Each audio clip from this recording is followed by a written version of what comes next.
there will be some more in the afternoon. Overcome this economic crisis.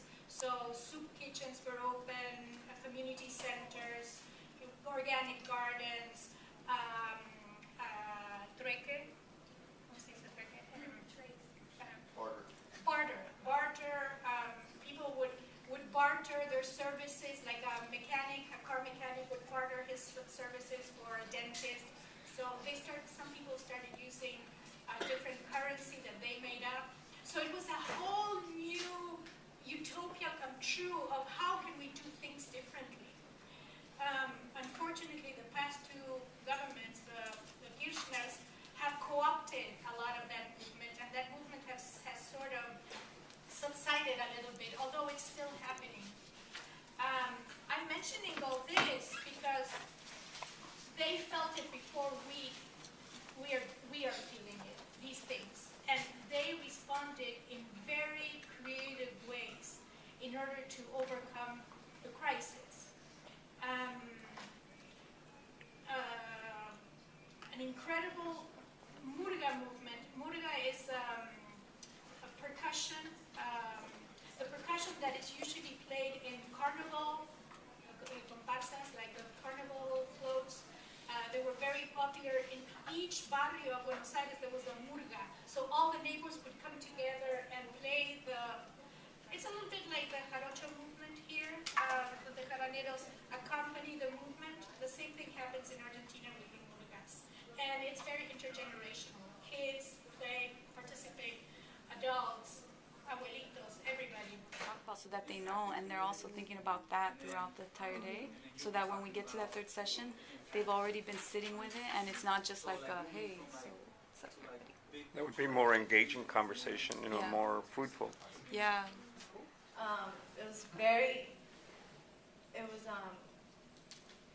Like on campus, they try to promote like student involvement, and on every campus, it's always good to get involved, and I think just having us, like, I don't really know of any orgs that have gotten together, like this many orgs have gotten together to do something like this, and now is the time that we do it, and we were seriously like reprimanded for it, like we all got punished, like it seems, because just to have this space, it was like, oh, well, this many, like you expect this many people, and we wish we could have more, but like we had this number in our head, and like it was just the fact that we have a limit to how many events we have on campus, each org.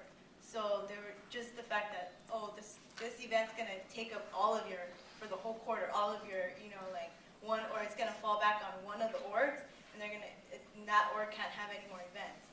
I mean, how is that gonna even let me want to even continue to organize? How is it gonna make me want to come back and face these same people, sit in the same desk, be like, hey, can we do this and this and that?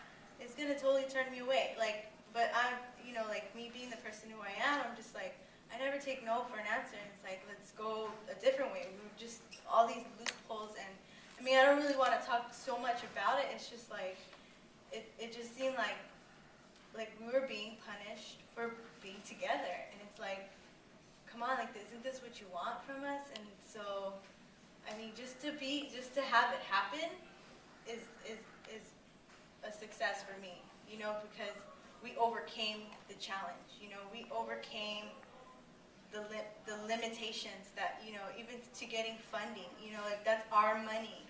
To getting funding, we were all looked at as one organization, and these are things that like we should each have, a certain amount to get funds. I mean, I'm going into like all these different things, but it's just like we should have been allowed to get, like as much funds each org was, accounted to, but we were pretty much,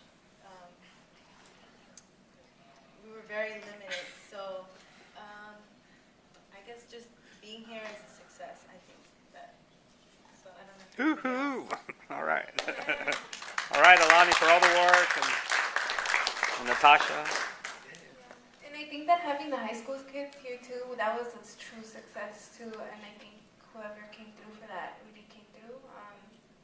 Because, we don't really think about that. I guess as high school students connecting that to us, and But yeah, it was a challenge. Actually, this was supposed to happen last quarter. So I think that what that has done for us is just kind of make us aware that these spaces can happen, and we might not imagine them the way they could be, the way they want it to be.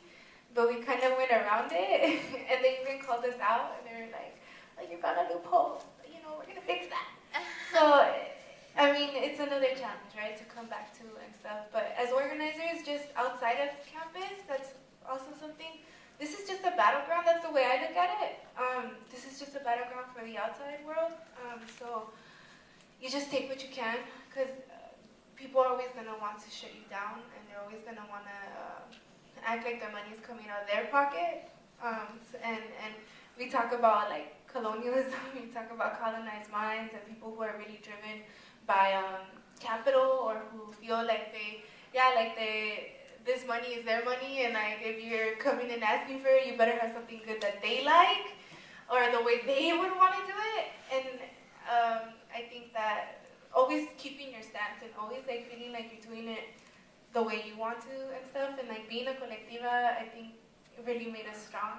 And, you know, like it made us stronger people to do what we do, and maybe just look at it a different way next time.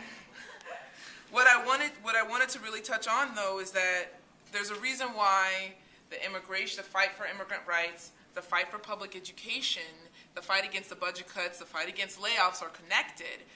And the reason why they're connected is because they're part of the same economic system, capitalism. And I just want to put it out there because people know it, people don't say it that often, but we need to start saying it because many of us think it, and it's the truth.